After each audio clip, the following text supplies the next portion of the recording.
আমাকে অনেকে জিজ্ঞেস করতেন যে বিশেষত মানে শেখ হাসিনা সরকারের পতনের আগে 15-16 বছর ধরে যে কেন মানুষ কেন এত কিছু করছে, মানুষ কেন বিদ্রোহ করে না। তা আমি বলতাম এটা ডক্টর ইউনূসের কারণে। রাষ্ট্রীয় যুক্তিটাও এরকমই যে আমি নিরাপত্তা দিই প্রথমত আমার কাছ থেকে, দ্বিতীয়ত বাইরে থেকে কেউ যেন না আসে, এরকম ব্যাপার। টাকার প্রশ্নটা আসে হচ্ছে যখন খাজনা তুলতে হয়। তাদেরকে যখন ব্রিটিশরা বন্দুক উপহার দেওয়া শুরু করলো, দেখা গেল যে সমাজের সবার যেই সম্মান তার পরিবর্তে তার ক্ষমতার উৎস হয়ে গেল বন্দুক। 1852-53 সালে কার্ল মার্কস ভারতবর্ষে কখনো আসেননি, কিন্তু ভারতবর্ষ নিয়ে তার একটা আগ্রহ ছিল, কারণ ভারতবর্ষে তার তত্ত্ব খাটছিল না কোনোভাবেই। বাংলাদেশে এমন কোনো নাগরিক নাই যে শত চেষ্টা আপনি করেন, আপনি কখনো পুঙ্খানুপুঙ্খভাবে নিজের ট্যাক্স ক্লিয়ার করতে পারবেন না। এমনকি আমাদের ভাষা আন্দোলনেরও একটা ভিত্তি হচ্ছে এই কৃষি। বঙ্কিমচন্দ্র এরকম মনে করতেন এই জাতি খুবই অশিক্ষিত, আমাদের ইতিহাস নাই। 52 আর 24-এর তফাৎ। জমিদারি প্রথা বলে যেটা আমরা চিনি জানি, সেটা আসলে একটা খাজনা ব্যবস্থা। এই খাজনা ব্যবস্থাটা মূলত প্রধানত ছিল হচ্ছে জমির খাজনা। এখন জমির খাজনার বিষয়টা যদি আমরা বুঝতে চাই, তাহলে একটু আমরা চিন্তা করি তো যে এমন কি কোনো দিন ছিল যখন মানুষের জীবনে খাজনা বলে কোনো জিনিস ছিল না? মোটামুটি আমরা অ্যানথ্রোপোলজিতে যেটুকু পাই যে খাজনা কখন আসলো, কখন থেকে খাজনা শুরু হলো, এটা খুঁজে বের করার উপায় কি?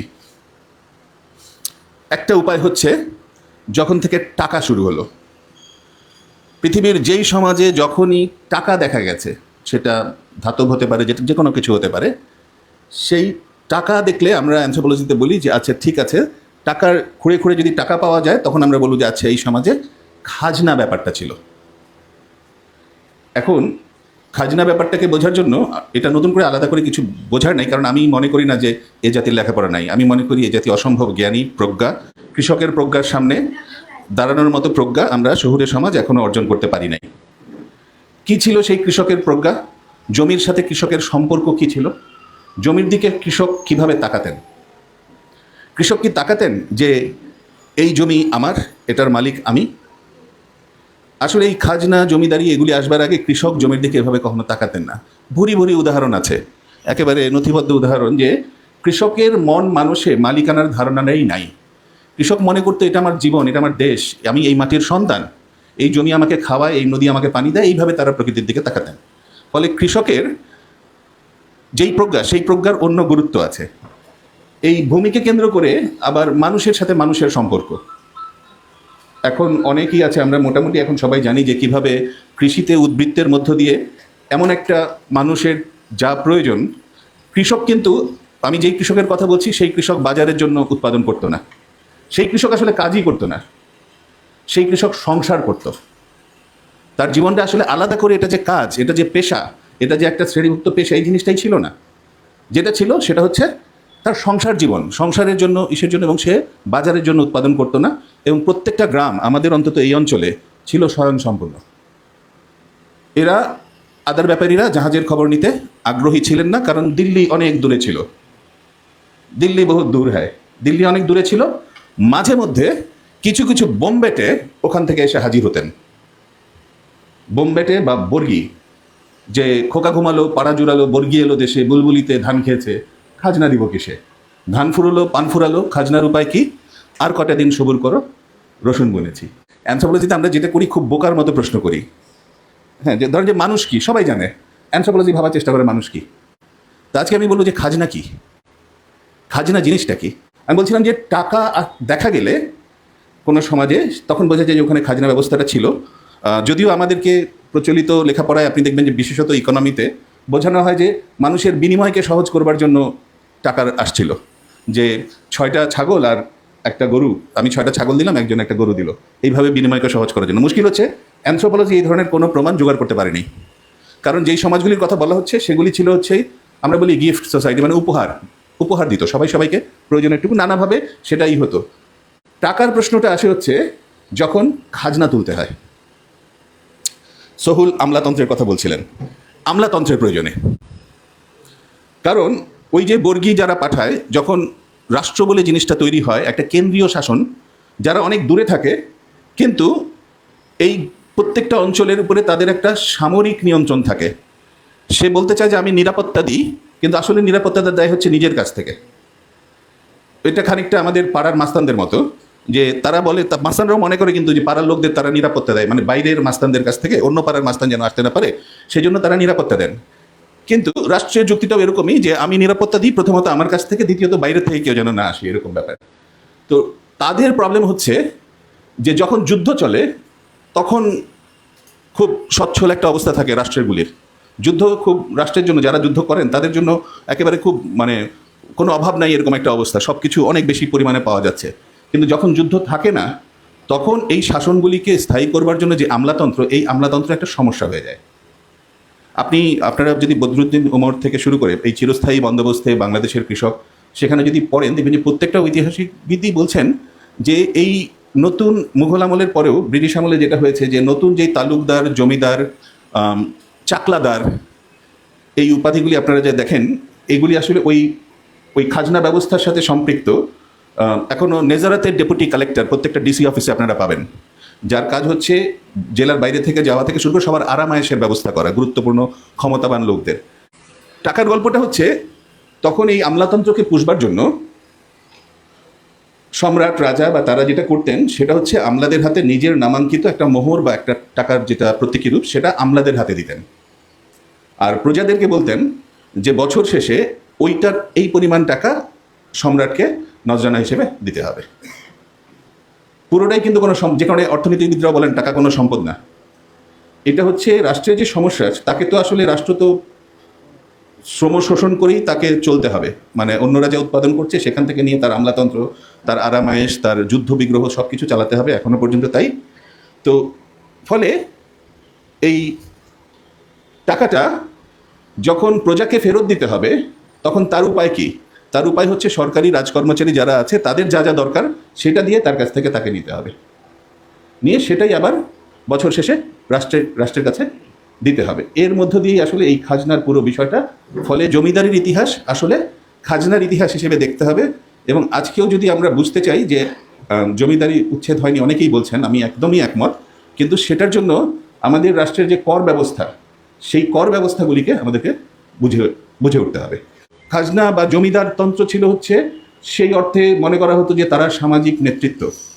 ব্রিটিশরা এই ব্যবস্থাটাকে একেবারে তছনছ করবার আগে যেটা ছিল যে জমিদারদের ধর্মীয় কিছু দায়িত্ব ছিল, প্রজা পালনের তার দায়িত্ব ছিল, কিছু মূল্যবোধ ছিল, তাকে সমাজে নেতৃত্ব দিতে হতো। এবং সবচেয়ে গুরুত্বপূর্ণ হচ্ছে জমিদার ছিল হচ্ছে বড় রাষ্ট্র বা বড় শাসকদের আর প্রজাদের মাঝখানের যেই মধ্যবর্তী, সে খানিকটা প্রতিরক্ষাও। সনাতন জমিদার অর্থে সে খানিকটা তাকে সুরক্ষাও দিত জমিদারেরা। এখন এই সনাতন যে নেতৃত্ব, সেই সনাতন নেতৃত্বে নানা ধরনের বিবর্তন ঘটা শুরু করছে। কারণ যখন কেন্দ্রীয় শাসন ব্যবস্থা পাল্টে যায়, যেমন আপনারা আফ্রিকান সমাজে বা লাতিন আমেরিকান সমাজে যে গোত্রপতি ছিল তাদেরকে যখন ব্রিটিশরা বন্দুক উপহার দেওয়া শুরু করলো, দেখা গেল যে সমাজের সবার যেই সম্মান, তার পরিবর্তে তার ক্ষমতার উৎস হয়ে গেল বন্দুক। একই ধরনের ঘটনা ঘটেছে আমাদের এই জমিদারতন্ত্রের যেই ইতিহাস, সেই ইতিহাসের মধ্যেই। মুঘল পূর্ব সময়ে আসলে ছিল ব্যাপারটা যে এই জমিদাররা যারা সনাতন কিছু মূল্যবোধে ছিলেন এবং তারা দীর্ঘদিন ধরে টিকেছিলেন, এটার কারণ ছিল যে তারা একটা ব্যালেন্স, একটা সাম্য অবস্থা তৈরি করে, যেহেতু তাকে ওই এলাকাতেই থাকতে হতো। এটা আজকের মতো না, বা পরে ব্রিটিশ আমলে যেটা হলো সেটার মতো না, তাকে ওই এলাকাতেই থাকতে হতো। তার জনগণের কাছে ধর্ম এবং নানা কারণে এক ধরনের জবাবদিহিতা করতে হতো তাকে। এবং সম্রাট বা দিল্লির সাথে তাদের সম্পর্ক ছিল হচ্ছে, পরের দিকে অ্যানথ্রোপোলজিস্টরা বলার চেষ্টা করেছেন যেটা হচ্ছে ট্রিবিউটারি মোড অফ প্রোডাকশন। মানে এটা হচ্ছে নজরানা দেওয়া। আমাদের পার্বত্য চট্টগ্রামের কথা বললেন, বান্দরবানের কথা বলছিলেন, ওনারা তখন তুলা হিসেবে মুঘলদেরকে খাজনা দিতেন, তুলা দিয়ে, টাকা দিয়ে না, তুলা দিয়ে খাজনা দিতেন। তো ব্রিটিশরা যেই সর্বনাশটা করলেন সেটা হচ্ছে যে তারা 1793 সালে যে চিরস্থায়ী বন্দোবস্তের মধ্য দিয়ে এই জমিদারির পুরো ব্যবস্থাটাকে, যেটা এমনিতেই ক্ষয়ে আসছিল, নানা শোষণ ছিল, প্রত্যেকটা কেন্দ্রীয় রাষ্ট্রীয় ব্যবস্থা যখন আরও বেশি একনায়কতান্ত্রিক এবং হয়ে ওঠে, দায়িত্ব জ্ঞানহীন হয়ে ওঠে, তখন তার চাপ পড়ে জমিদারদের উপরে। ফলে সেই জমিদারদের সেই সামন্ত ব্যবস্থা যখনই হয়ে যাচ্ছিল, এদিকে বর্ণপ্রথার চাপ, নানা কিছুর মধ্য দিয়ে এমনিতেই সামাজিক অস্থিরতাগুলি ছিল, সেই জায়গাটিতেই ব্রিটিশ শাসন জায়গা করে নিয়েছিল। কিন্তু ব্রিটিশরা যেটা করেছিলেন সেটা হচ্ছে এই যে সনাতন সামন্ত যেই ব্যবস্থাপনাটা ছিল, যেই ভিত্তিটা ছিল, সেটাকে তারা টাকার মানে নিয়ে আসেন। চিরস্থায়ী বন্দোবস্ত আসলে জমিকে পণ্যে রূপান্তরিত করে। তার কিন্তু সুদূর প্রসারী ফলাফল হয়। আমাদের এখানে আমাদের বামপন্থী রাজনৈতিক দলগুলির ভিতরে দীর্ঘদিনের একটা আলোচনা আছে যে আমাদের এখানে বিপ্লব স্তর নিয়ে, উৎপাদন স্তর নিয়ে যে দীর্ঘ আলোচনাটা আছে, সেই আলোচনাটা এটার সাথে সম্পৃক্ত যে ভারতে পুঁজিবাদী বিকাশ কেন হলো না। শুধু বামপন্থী দলগুলো কেন, এই প্রশ্ন আসলে সেই সময় কার্ল মার্ক্সকেও ভাবিয়েছিল। 1852-53 সালে কার্ল মার্ক্স ভারতবর্ষে কখনো আসেননি, কিন্তু ভারতবর্ষ নিয়ে তার একটা আগ্রহ ছিল, কারণ ভারতবর্ষে তার তত্ত্ব খাটছিল না কোনোভাবেই। তিনি এশিয়াটিক মোড অফ প্রোডাকশন বলে আলাদা করছেন, কিন্তু এই সনাতন সমাজগুলি, কৃষি সমাজের কী এমন শক্তিমত্তা আছে যেটা হাজার হাজার বছর ধরে অনড় স্থির হয়ে আছে, এটার কোনো পরিবর্তন নাই, কোনো গতিশীলতা নাই। ইউরোপ যেই পুঁজিবাদী শিল্প এবং এগুলির মধ্যে দিয়ে গেছে, ভারতবর্ষে তার কোনো ছাপ আমরা দেখতে পাচ্ছি না। তো দুটো রচনার পরে তিনি আবার ক্ষান্ত দিয়েছিলেন যে মানে consequence of British rule in India, এই নামে 1852-53-তে দুটো লেখা উনি লেখেন। লিখবার পরে উনি কিন্তু ক্ষান্ত দেন যে না, এটা আমি ঠিক বুঝতে পারছি না, কারণ তখনও ভারত সম্পর্কিত জ্ঞান খুব বেশি ওখানে নেই। তো যেই শক্তিমত্তাটা ভারতের সনাতন সমাজের ছিল, কারণ হচ্ছে সমাজ খুব শক্তিশালী ছিল। আমাদের আজকে সময় হচ্ছে গণতান্ত্রিক ছিল আসলে বর্ণব্যবস্থা। কিভাবে? বর্ণব্যবস্থা অবশ্যই নিষ্পেষণকারী, বৈষম্যমূলক সবই আছে, কিন্তু আপনার সমাজ কিন্তু একটা সুযোগ দিত, যদি বর্ণব্যবস্থা ভালো না লাগে আপনি চলে যেতে পারেন, আপনি সন্ন্যাস গ্রহণ করতে পারেন। আজকে কিন্তু আধুনিক রাষ্ট্র আপনাকে সেই সুযোগ দেয় না। আপনি নাগরিকত্ব বর্জন করে এনআইডি কার্ড ফেলে দিয়ে বলতে পারবেন না যে আমি এই রাষ্ট্র মানি না, তখন সেটা বলার সুযোগ ছিল। ফলে আমরা আজকের মতো শুধু জাজমেন্টাল হলে হবে না যে আজকের দিনটা ভালো আর ওই সময় খারাপ ছিল। ওই সময় একজন ব্যক্তি মানুষ সে ঘোষণা দিয়ে চলে যেতে পারতো যে আমার এই সমাজ ধর্ম এগুলি ভালো লাগে না, আমি নিজ হাতে হোমাগ্নি সম্পন্ন করে ফেললাম, আমি চলে গেলাম, এবং সমাজ তাকে খাওয়ানোর দায়িত্ব নিত, কিন্তু তাকে সমাজের কাছে নত হয়ে থাকতে হতো, মানে ভিক্ষা মানে মাধুকরী করে খেতে হতো, কিন্তু তার প্রতিভাকে সমাজ অস্বীকার করতো না, তাকে শ্রদ্ধা করতো। তো ফলে কোনটা গণতান্ত্রিক আর কোনটা গণতান্ত্রিক না, এই যে আলাপটা আমাদের এখানে হয়, সেটা আসলে একটু সমস্যাজনক। তো এর মধ্য দিয়ে যেটা হলো, আজকে যে সমাজটা, বাংলাদেশের সমাজ ব্যবস্থা, রাজনৈতিক ব্যবস্থা, অর্থনৈতিক ব্যবস্থার যে সমস্যাগুলি আমরা দেখতে পাই, যে এখানে যেমন একটা প্রশ্ন হচ্ছে, আমাকে অনেকে জিজ্ঞেস করতেন যে বিশেষত মানে শেখ হাসিনা সরকারের পতনের আগে 15-16 বছর ধরে যে মানুষ কেন এত কিছু করছে, মানুষ কেন বিদ্রোহ করে না। তা আমি বলতাম এটা ডক্টর ইউনূসের কারণে, শেখ হাসিনা সরকার টিকে ছিল ডক্টর ইউনূসের কারণে। অদ্ভুত উত্তর। আমি বলি যে প্রথমত ডক্টর ইউনূস বাংলাদেশের বৃহদাংশ মানুষকে ঋণগ্রস্ত করে ফেলেছেন, এবং ঋণগ্রস্ত মানুষ সহজে বিদ্রোহ করে না যতক্ষণ পর্যন্ত না তার ঋণ একটা চূড়ান্ত পর্যায়ে যাচ্ছে। খাজনাও কিন্তু এক ধরনের ঋণ, মানে ঋণ ব্যবস্থারই অংশ। মানে খাজনাকে যদি আমরা বুঝতে চাই, বাংলাদেশে যে পরিমাণ মানুষ, প্রতিটা দরিদ্র মানুষকে ডক্টর ইউনূস সাফল্যের সাথে তার যে মাইক্রো ক্রেডিটের মডেল, এইটা দিয়ে বাংলাদেশের বেশিরভাগ মানুষকে ঋণগ্রস্ত করে ফেলেছেন, মধ্যবিত্তকে ঋণগ্রস্ত করে ফেলেছেন। আর একেবারে ক্ষমতার শীর্ষে যারা, তারা ঋণগ্রস্ত না, তারা ঋণ নিয়ে এই দেশটাকেই কবজা করে ফেলেছেন। ফলে এখানে রাজনৈতিকভাবে মানুষ যে প্রতিরোধ গড়ে তুলবে, মধ্যবিত্ত নামবে না, কারণ হচ্ছে তার মাস শেষে রিপেমেন্ট আছে, ক্রেডিট কার্ড আছে, আছে, যদিও তার জীবন যে খুব সুখের তা না। এটা দিয়ে আনুগত্যগুলি তৈরি করা হয়। খাজনা ছিল প্রথমত শুধুমাত্র রাষ্ট্রের বা রাজনৈতিক ব্যবস্থার অর্থনৈতিক ভিত্তি না, খাজনা ছিল একই সাথে এই আনুগত্য তৈরি করে রাখবারও ভিত্তি, যে আপনি অনুগত থাকবেন খাজনার। আপনি বাংলাদেশে এমন কোনো নাগরিক নাই যে শত চেষ্টা আপনি করেন, আপনি কখনো পুঙ্খানুপুঙ্খভাবে নিজের ট্যাক্স ক্লিয়ার করতে পারবেন না, ট্যাক্সেশন যেটা, সেটা আপনি ক্লিয়ার করতে পারবেন না। তো স্বভাবতই এরকম ব্যবস্থায় দুনিয়ার সব জায়গাতেই অসংখ্য বিদ্রোহ হয়েছে। আমরা জাতীয়তাবাদী জোশে এই বিদ্রোহের এই অংশগুলি দেখতে পাই না। ভারতের যখন জাতীয়তাবাদী আন্দোলন চলছিল, তখন কৃষক সমাজ সেখানে যে তার যে অংশ হয়ে ওঠে, সেখানে দেখা গেছে যে কংগ্রেস জমিদারদের দল। তার আগে বলে রাখি যে ভূমি যখন পণ্যে পরিণত হলো, তখন জমিদারির ধরন পাল্টে গেল। দেখা গেল যে সোশিওলজির ভাষায় বলা হয় হচ্ছে অ্যাবসেন্টি ল্যান্ডলর্ড, মানে যিনি আসলে এলাকায় থাকেন না, তিনি শুধু কলকাতা থেকে বসে বা ঢাকা বা কোথাও বসে জমিদারি কিনেছেন, এটা তার কাছে একটা ইনভেস্টমেন্ট মাত্র। তার কোনো সনাতন সামাজিক দায়িত্ব নাই, প্রজাদের সাথে তার কোনো জবাবদিহিতা নাই। সে শুধুমাত্র এই কারণে আরও বিশ্লেষকরা বলেন যে ভারতে বাণিজ্য পুঁজি তৈরি হলো না, কারণ এই বাণিজ্য পুঁজিটা সরাসরি আবার কৃষিতে ফিরে গেল। এর মধ্য দিয়ে ভূসম্পত্তি মানে বিনিময়যোগ্য পণ্যে পরিণত হলো। 1793 সালে চিরস্থায়ী বন্দোবস্তর পরে 10-20 বছরের মধ্যে দেখা গেল অর্ধেক ভূসম্পত্তি মালিকানা বদল হয়ে গেল, মালিকানার হাত বদল হয়ে গেল।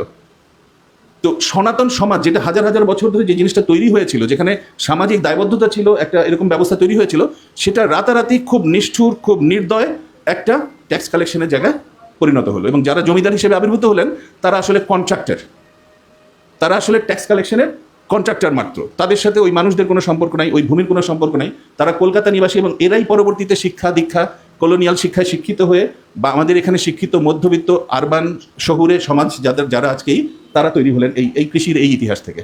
এমনকি আমাদের ভাষা আন্দোলনেরও একটা ভিত্তি হচ্ছে এই কৃষি, কারণ কৃষি যখন পর্যদস্ত হয়ে গেল তখন এই শিক্ষা দীক্ষার মধ্য দিয়ে রাষ্ট্রীয় চাকরি পাওয়াটা, ভাষা আন্দোলন মাতৃভাষার আন্দোলন না, এটা রাষ্ট্রভাষার আন্দোলন, কারণ ওটাও ছিল চাকরির প্রশ্ন। রাষ্ট্র যদি আমার ভাষায় কথা না বলে, আমাদের র্যাপাররা বলছে আমরা শুনি নাই 52 আর 24-এর তফাৎ কি, আমরা শুনি নাই। 18 সাল বা কোটা আন্দোলন একদম 52 সালের আন্দোলনেরই অংশ, যে নতুন অর্থনৈতিক বন্দোবস্তে আমাদের জায়গাটা। তো জাতীয়তাবাদী আন্দোলনে আমরা দেখেছি যে কৃষক তারা ভুল করেননি, ভুল করেছে শিক্ষিত লোকজন। তারা গান্ধীজি বঙ্কিমচন্দ্র এরকম মনে করতেন এই জাতি খুবই অশিক্ষিত, আমাদের ইতিহাস নাই। কৃষকরা ভুল করেনি কেন? কারণ কৃষকরা যেটা করেছিল কংগ্রেসের তাদের নিজস্ব প্রজ্ঞা দিয়ে, তারা গান্ধীকে, আপনি যদি মানে আমাদের যারা ওই সময়ের ইতিহাস লিখেছেন, কৃষক বিদ্রোহের ইতিহাস, দেখবেন যে তারা গান্ধীকে আরেক মহিমায় ধারণ করেছিল। গুজবের কথা বললেন যে গুজব ছড়িয়ে যায়, কৃষকদের অস্ত্র ছিল গুজব। তখন পুরো ভারতের গ্রামে, ওই অঞ্চলে উত্তর ভারতের গ্রামে গ্রামে ছড়িয়ে পড়েছিল যে গান্ধী বাবা বলছে খাজনা দিতে হবে না। গান্ধী কোথাও বলেননি উনি জমিদারদের দল, কংগ্রেস। কৃষকদের মধ্যে গুজব তৈরি হলো, কংগ্রেসের পত্রিকা লিখলো যে এই ধরনের গুজব ছড়ানো যাবে না, গান্ধীজি এগুলি বলেন নাই, অসহযোগ আন্দোলন চলছে। চৌরি চাওড়ায় এই কৃষকেরা গিয়ে থানা আক্রমণ করে, জমিদারি আক্রমণ করে প্রথমে পুড়িয়ে দিল হচ্ছে খাজনার কাগজপত্র। তো এখন গুজব, মানে গুজবকে আমাদের এত এইভাবে জাজ করবার কিছু নাই, কারণ ওটা কৃষকের রাজনৈতিক সংগ্রামের অংশ। এবং এই কারণেই কংগ্রেস বাধ্য হলো অসহযোগ আন্দোলনকে স্থগিত করতে, কারণ it was getting out of hand. তাদের হাতে আর থাকছিল না, কৃষক তাদের মতো করে এটাকে আত্মস্থ করে নিচ্ছিল। এবং সেই ধর্ম বিস্তৃত কাজ আছে আমাদের নিম্নবর্গের ইতিহাসবিদদের, যে এই শহীদ আমিন থেকে শুরু করে যে গান্ধী গুজরাটে বা সমস্ত জায়গায় এই বিষয়গুলি কী হচ্ছে। এটার সর্বশেষই হচ্ছে আমাদের তেভাগা, মানে জমিদারি প্রথার যেই ব্রিটিশ মডেল, সেটার কফিনের শেষ পেরেকটা ঠুকেছিল তেভাগা আন্দোলন।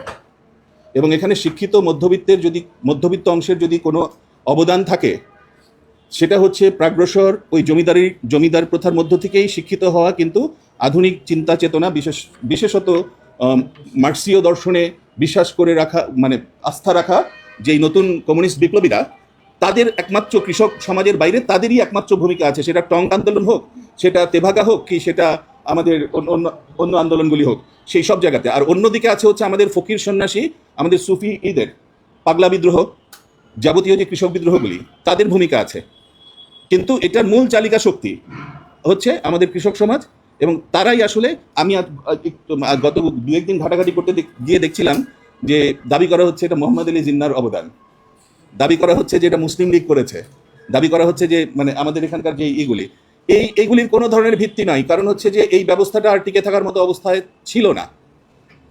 এবং পুরো ইতিহাসেই আপনারা দেখবেন যে কিছুদিন পর প্রজাদের বিদ্রোহ এমন জায়গায় যায় যখন সরকার বা যারা জমিদার বা যেই সামন্ততন্ত্র, তারা বাধ্য হয় হচ্ছে এই খাজনা মওকুফ করতে। এবং আমরা যে জুবিলি কথাটা বলি না, জুবিলি কথাটার মানে হচ্ছে ফ্রিডম। জুবিলি হচ্ছে মানে রজত জয়ন্তী বা সিলভার জুবলি, 25 বছর 50 বছর পর যাবতীয় খাজনার হিসাব মুছে ফেলা হতো, নাইলে শাসন ব্যবস্থা টিকে থাকবে না, নতুন করে শুরু হতো। যে মানে আপনি যদি মানে বাইবেলিক্যাল, এটা বাইবেলের ইতিহাসের অংশ, কিন্তু আমরা যারা ঋণের ইতিহাস বা এই খাজনার ইতিহাস দেখি, তাদের জন্য এটা হচ্ছে এই জুবিলি কথাটা এসেছিল ওখান থেকে, এই সিলভার জুবলিতে সমস্ত খাজনা মওকুফ। ফলে জমিদার প্রথা যে উচ্ছেদের জায়গাটা, এটার শোষণ এমন জায়গায় গিয়েছিল যে এটা আর টিকে থাকবার মতো ছিল না। অন্যদিকে হচ্ছে একটা সময় তো ব্রিটেনের যে শিল্প পুঁজির জন্য বাজার তৈরি করতে গিয়ে আমাদের এখানে শিল্প দাঁড় করানো গেল না। আপনি যদি রবীন্দ্রনাথকেও দেখেন, যে রবীন্দ্রনাথের জমিদার চরিত্র একসময় সাবানের ফ্যাক্টরি দিয়েছিল, যেটা চলেনি।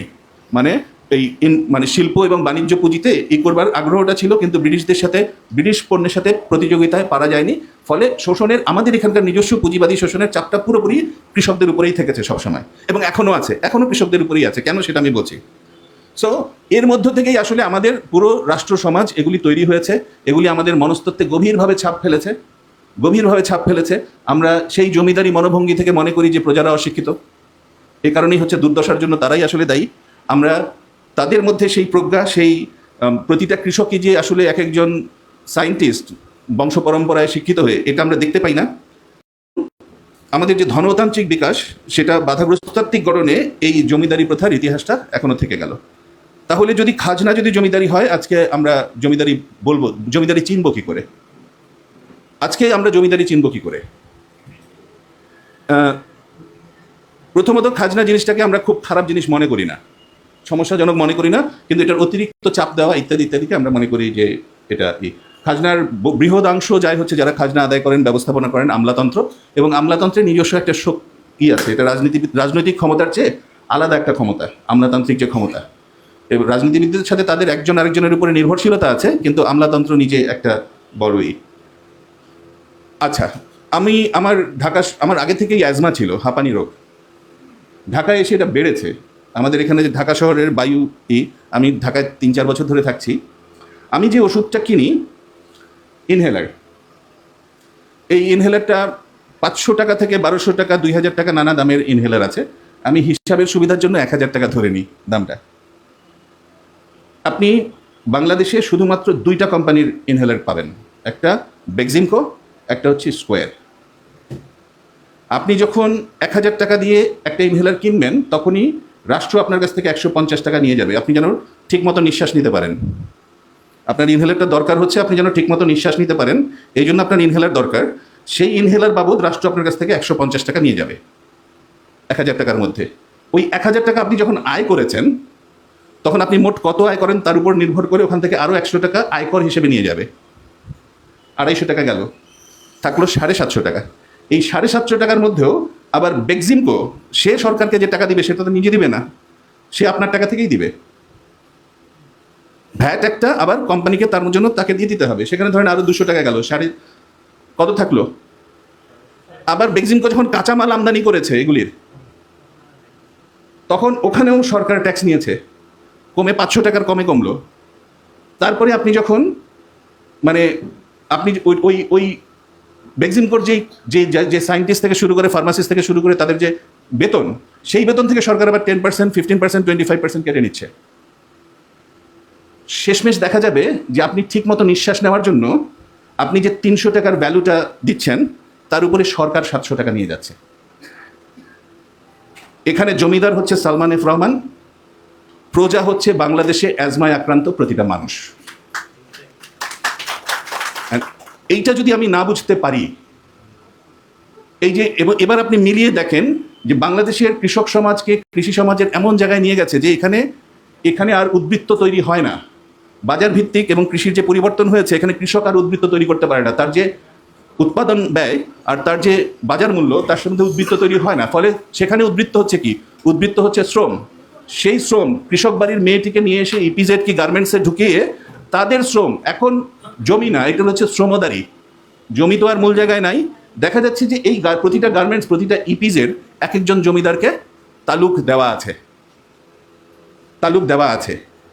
সেখান থেকে শুরু করে আপনি আরও বড় তালুকদারি সংসদ, আমাদের জাতীয় সংসদ, যেগুলিকে আমরা সংসদীয় আসন বলি, সেখানে আগের জমিদাররা আবগারি কর বলে একটা কর নিতেন।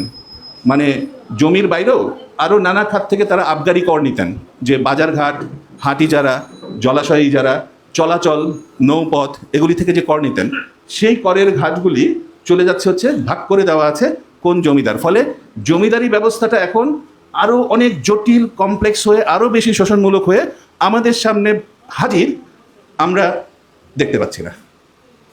ফলে বাংলাদেশের নতুন দিনের রাজনীতি, যেহেতু রাষ্ট্রপ্রশ্নটা, রাষ্ট্র, জমির সাথে মানুষের সম্পর্ক, উৎপাদনের সাথে মানুষের সম্পর্ক, বাজার ব্যবস্থা এবং তার সাথে খাজনা ব্যবস্থা, এগুলির প্রতি আমাদের আরও পুঙ্খানুপুঙ্খ ক্ষুরোধার বিশ্লেষণ ছাড়া আগামী দিনের নতুন রাজনীতি সম্ভবত আমরা দাঁড় করাতে পারবো না। রাষ্ট্র সংস্কার আন্দোলনকে অসংখ্য ধন্যবাদ আজকে আমাকে এখানে কথা বলবার সুযোগ করে দেওয়ার জন্য।